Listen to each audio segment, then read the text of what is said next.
ہمارے سماج کے اندر، ہماری سوسائٹی کے اندر آج جتنی برائیاں پائی جا رہی ہیں، چوراہوں پر بیٹھ کر کے جو جھوٹ بولے جا رہے ہیں، چوراہوں پر بیٹھ کر کے چائے کی چسکیاں لیتے ہوئے ایک دوسرے کی جو غیبت کی جاتی ہے، جو چغلی کی جا رہی ہے، ہمارے سماج کے اندر بیٹیوں کے ساتھ جو انیائے ہو رہا ہے، میرے بھائی اور دوستوں، اگر اللہ کا ڈر پیدا ہو جائے تو سماج سے تمام قسم کی برائیوں کا خاتمہ ہو جائے۔ انسان جھوٹ بولے گا، انسان غیبت کرے گا، انسان چغلی کرے گا، فوراً خیال آئے گا کہ مرنے کے بعد کل قبر کے اندر اس کا حساب دینا ہے۔ مرنے کے بعد حشر کے میدان میں جہاں آدم علیہ السلام بھی موجود ہوں گے، جہاں نوح علیہ السلام موجود ہوں گے، جہاں انبیاء کے سردار جناب محمد رسول اللہ موجود ہوں گے۔ ہر لحظہ ہے مومن کی نئی آن نئی شان، ہر لحظہ ہے مومن کی نئی آن نئی شان، گفتار میں کردار میں اللہ کی برہان، یہ راز کسی کو نہیں معلوم کہ مومن قاری نظر آتا ہے حقیقت میں ہے قرآن۔ محترم سامعین کرام، موضوع برائل کے دینی ملی بھائیوں، بزرگوں، قوم و ملت کے ہونہار نوجوانوں، آواز سن رہی اسلامی خواتین، ملت اسلامیہ،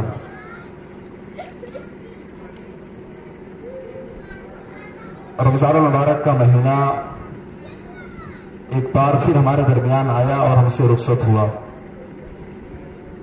رمضان کے حوالے سے اللہ تبارک و تعالیٰ نے قرآن حکیم کے اندر ایک بڑی عجیب بات کہی ہے۔ اللہ نے رمضان کے روزوں کا ذکر کیا اور اس کے بعد اللہ نے فرمایا کہ رمضان کے جو روزے ہیں یہ ایام معدودات، گنتی کے چند دن ہیں۔ You can count them، جن کو تم انگلیوں پر گن سکتے ہو۔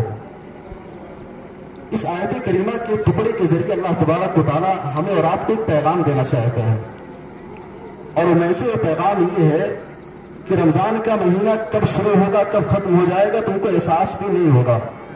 اور ہر سال یہی ہوتا ہے، رمضان آیا چلا گیا، کب شروع ہوا کب ختم ہوا کچھ پتہ ہی نہیں چلا۔ سورہ نور کی ایک آیت میں نے آپ کے سامنے پڑھی ہے، سورہ نور آیت نمبر 44، 44 نمبر کی آیت آپ کے سامنے پڑھی گئی ہے۔ اللہ تبارک و تعالیٰ ہمیں اور آپ کو سوچنے پر مجبور کر رہا ہے۔ اللہ فرما رہا ہے کہ میرے بندو، اس دنیا کے اندر جتنی بھی چیزیں تم دیکھ رہے ہو، ہم نے زمین کو بنایا ہے تو زمین کے پیدا کرنے میں تمہارے لیے بہت ساری عبرت کی چیزیں ہیں۔ ہم نے آسمان کو بنایا ہے، بغیر ستون کے قائم کیا ہے، اس کے اندر تمہارے لیے عبرت کی بڑی چیزیں ہیں۔ تمہارے لیے ہم نے آکسیجن کے طور پر ہوا ہم نے چلائی، اس کے اندر بھی تمہارے لیے عبرت کی بڑی چیزیں ہیں۔ قرآن حکیم نقشہ کھینچتا ہے، یقلب اللہ اللیل والنہار، اللہ فرما رہا ہے کہ میرے بندو، ہم نے ہی دن کو پیدا کیا، ہم نے ہی رات کو پیدا کیا۔ دن اور رات کا آنا جانا، صبح سورج کا نکلنا اور پھر شام میں مغرب میں پچھم میں جا کر کے ڈوب جانا، دن اور رات کے آنے جانے کے اندر یقلب اللہ اللیل والنہار، اللہ تبارک و تعالیٰ ہی کی ذات ہے جو دن اور رات کو لاتی ہے۔ ان فی ذلک لعبرۃ لاولی الابصار، عقل مندوں کے لیے، ہوش مندوں کے لیے اس کے اندر بہت ساری عبرت کی چیزیں ہیں۔ تو دنیا کے اندر جتنی بھی ایکٹیویٹیز ہو رہی ہیں، جتنی بھی چیزیں ہو رہی ہیں، سب کے اندر عبرت کی چیزیں، نصیحت کی چیزیں ہیں۔ سوال یہ پیدا ہوتا ہے، ایک سوال پیدا ہوتا ہے کہ رمضان کا مہینہ جب سے ہم نے ہوش سنبھالا ہے، نہ جانے کتنی مرتبہ آیا چلا گیا۔ سوال یہ ہے کہ رمضان ہمیں کیا سکھاتا ہے، رمضان کا پیغام کیا ہے۔ اسی حوالے سے دو چار باتیں آپ کے سامنے رکھوں گا۔ رمضان ہمیں سب سے پہلا جو میسج و پیغام دیتا ہے، رمضان ہمیں اللہ سے ڈرنے کا پیغام دیتا ہے، رمضان ہمیں تقوی کا درس دیتا ہے۔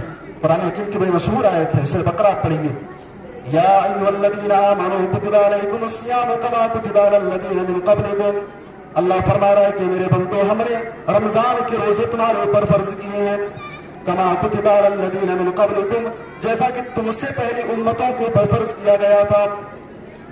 اور اے مسلمانوں، ہم نے رمضان کے روزے اس لیے فرض کیے ہیں لعلکم تتقون، تاکہ تمہارے اندر اللہ کا ڈر پیدا ہو جائے، تاکہ تم صاحب تقوی ہو جاؤ، تاکہ تمہارے ذہن و دماغ کے اندر اللہ تبارک و تعالیٰ کا خوف پیدا ہو جائے۔